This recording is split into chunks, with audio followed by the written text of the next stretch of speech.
Why are you working harder than ever, yet your savings account barely moves? Why does each year pass with the feeling that you earn more, manage money more carefully, yet feel more anxious about the future? If you have ever asked yourself these questions, you are not alone. And the answer is very likely not that you are bad with money or lacking discipline, as you may have been led to believe. The familiar story society tells us goes like this. People fail to save because they buy too many unnecessary things. They lack self-control. They are not strict enough with themselves. Cut back on your daily coffee, eat out less, and everything will be fine. But if that story were true, why do more and more people who follow every basic personal finance rule still feel like they are falling behind? The uncomfortable truth is that the problem is not entirely you.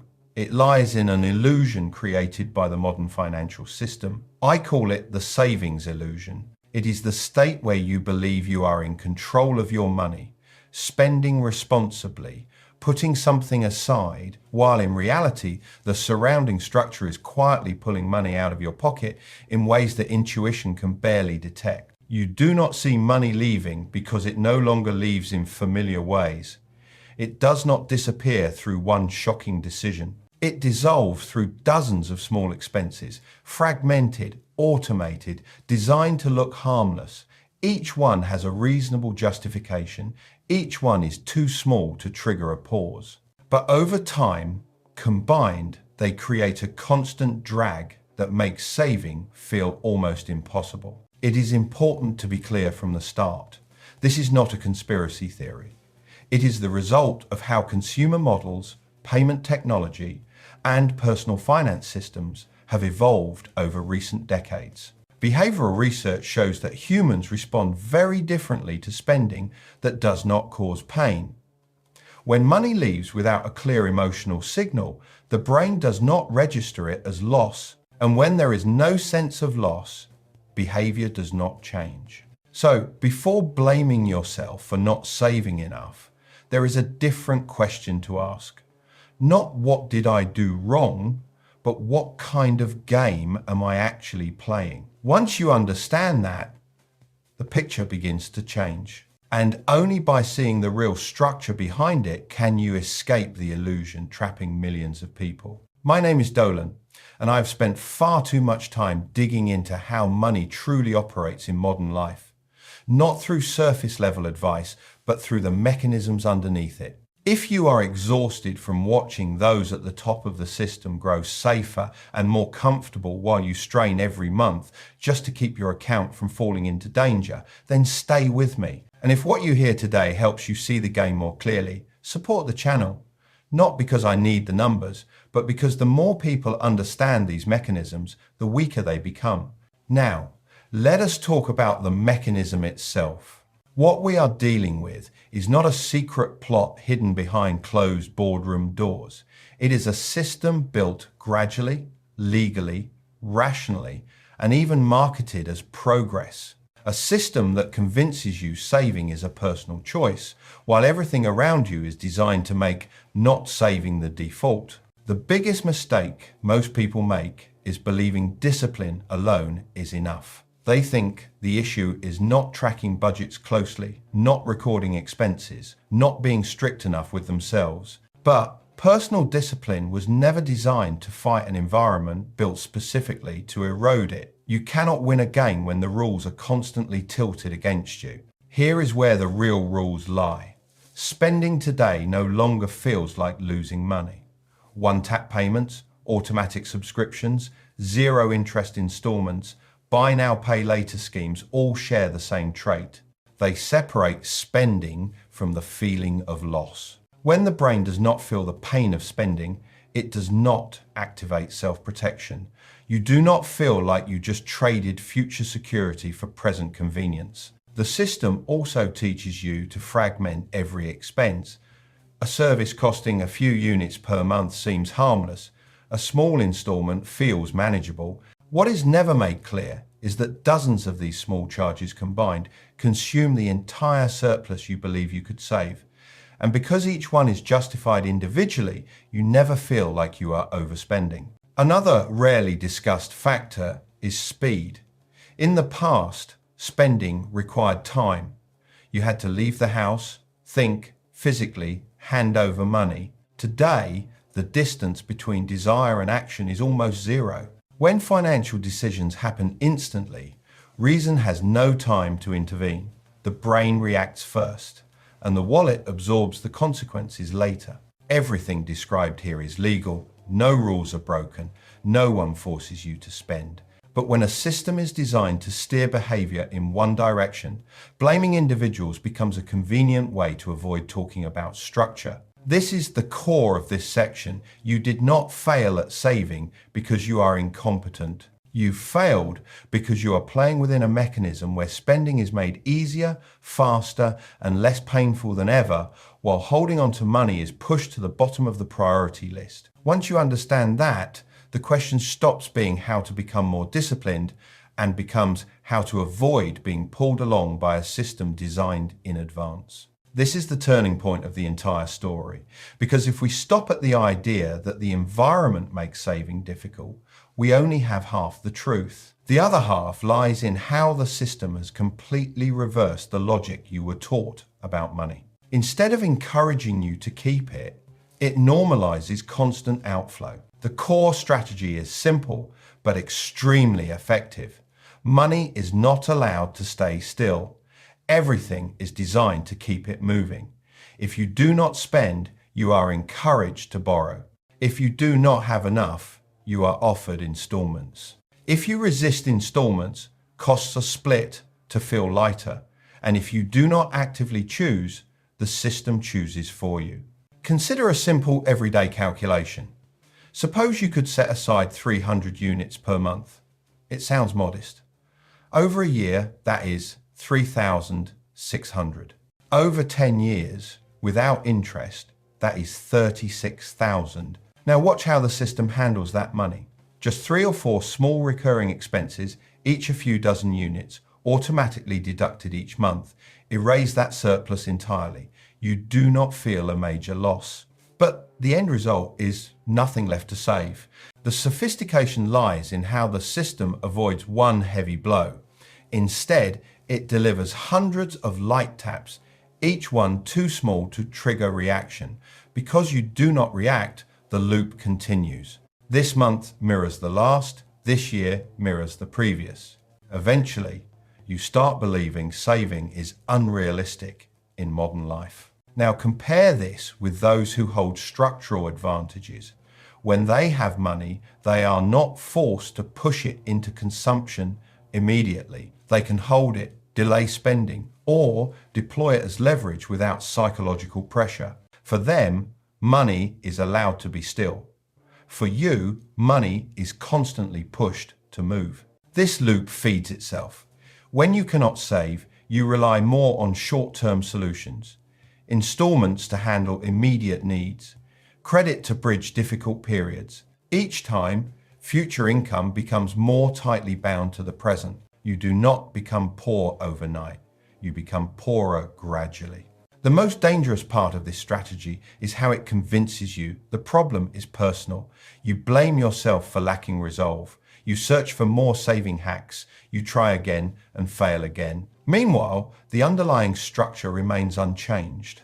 And when structure does not change, outcomes do not change. This is not magic in a mystical sense. It is behavioral design magic. Once you see how it works, you realize saving does not fail because you make small mistakes, but because you are trapped in a loop optimized to keep you exactly where you are. Let us call this person Daniel. Daniel is not a special case. He represents millions of ordinary people who begin their careers with a simple belief that if they work hard, spend reasonably, and save consistently, their financial life will stabilize. When Daniel enters his first working years, his income is modest but steady. He does not live extravagantly. He does not carry major debt. He even reads personal finance books and tries to apply common advice. In the first 5 years, Daniel does almost everything right. He budgets. He avoids impulse purchases. He sets aside small amounts each month. But life does not stand still. Housing costs gradually rise. Services that were once free begin charging fees. Work demands more time and energy. Daniel adds a few conveniences to save time and reduce stress. Each one is small, each one has a rational reason. None look like obvious mistakes. By year 10, Daniel encounters a disruption. It could be unexpected medical costs, it could be income interruption, it could be new family responsibilities. The emergency fund Daniel believed was sufficient turns out to be thinner than expected. Daniel turns to short-term solutions, installments, credit. These choices help him survive the moment, but lock his future cash flow. A portion of his income is no longer his. It has been pre-committed to past obligations. Time passes. 20 years into his working life, the picture becomes clearer. Daniel is not poor in absolute terms, but he is always fragile. Small shocks create anxiety. Major decisions require long hesitation. Saving exists more as an idea than a stable reality. Daniel has worked his entire adult life, yet his financial freedom remains limited. Now place Daniel beside a comparison case. Not a financial genius, but an individual or organization with greater control over cash flow. When they have money, they are not pressured to spend immediately. They can hold it, delay consumption, or deploy it for long-term advantage. When crisis hits, they do not need to borrow at any cost. They have buffers. Time works in their favor. The difference is not intelligence or morality. It is structure. Daniel lives within a structure that forces money to leave his hands to solve the present. The comparison case lives within a structure that allows money to remain, accumulate, and compound. After 30 years, the gap is not just a balance sheet number. It is freedom, the ability to refuse bad options, the sense of safety when thinking about the future. Daniel's story is not a personal tragedy. It is the logical outcome of a system where ordinary people must spend to survive today while being denied sufficient space to prepare for tomorrow. And when viewed at scale, it becomes clear this is not an individual problem, but a structural one. Viewed individually, Daniel's story looks like a series of unremarkable everyday decisions. But when millions of similar stories unfold simultaneously, they form a much larger picture. This is no longer about individuals failing to save well enough. It is the outcome of an economic model where people not retaining money becomes profitable for many other parties. At an industrial scale, banks benefit when your money continuously circulates through loans, credit cards, and installment plans. Consumer corporations benefit when you subscribe to recurring services and maintain them long-term without scrutiny. Financial technology platforms benefit when payments become faster, smoother, and frictionless. None of these actors need you to collapse financially. They simply need you to never accumulate enough to exit the consumption loop. The sophistication lies in the language used. Everything is framed as convenience and empowerment. You are told you have more choices, more flexibility, more control. In reality, most of this control exists only at the transaction level, not at the structural level. You can choose what to buy today, but struggle to choose how much to keep for tomorrow. The social consequences are clear. When most people cannot accumulate assets, inequality widens. Housing prices rise faster than savings capacity.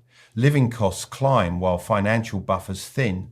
Psychological pressure grows, yet it is personalized as individual failure rather than recognized as structural. Why do regulations fail to stop this? Partly because nothing described is illegal, partly because the system was built incrementally, each step reasonable in its time, and partly because demanding individual responsibility is always easier than altering structures that benefit economically powerful groups. When ordinary people cannot save, dependency increases. Dependency on credit to survive shocks. Dependency on systems to maintain living standards. As dependency grows, the ability to demand change shrinks. This is the deepest injustice loop few are willing to name. The big picture reveals one truth. The problem is not that people are unintelligent or lazy. The problem is that they operate in an environment where retaining money is not prioritized, while spending is optimized at every stage. Without confronting this reality, personal saving advice will always resemble a bandage on a structural wound. If there is one truth that must be stated plainly after this entire story, it is this. The financial game most ordinary people are playing was never designed for them to win. Not because they are incapable, not because they lack discipline, but because the rules were built to make spending effortless and nearly automatic, while holding on to money requires constant resistance against human instinct. Understanding this should not lead to despair, but clarity, because once you recognize the problem as structural, you can stop blaming yourself and begin asking better questions. Not whether you are disciplined enough, but which situations you place yourself in that make spending the default. Action here does not mean forcing yourself to save harder. It means learning to see the system, identifying the mechanisms quietly draining your money, and gradually changing how you interact with them. Reducing unnecessary automation, prioritizing saving before spending, creating distance between desire and action. These changes are not glamorous, but they are the only way to break the loop. Finally, there is one action that matters just as much. Share this understanding, because a system functions best when those inside it do not see it. Every person who understands how money truly works weakens that mechanism. The game may have been rigged from the start, but whether you continue playing it the same way is a choice. And that choice begins by facing the truth head on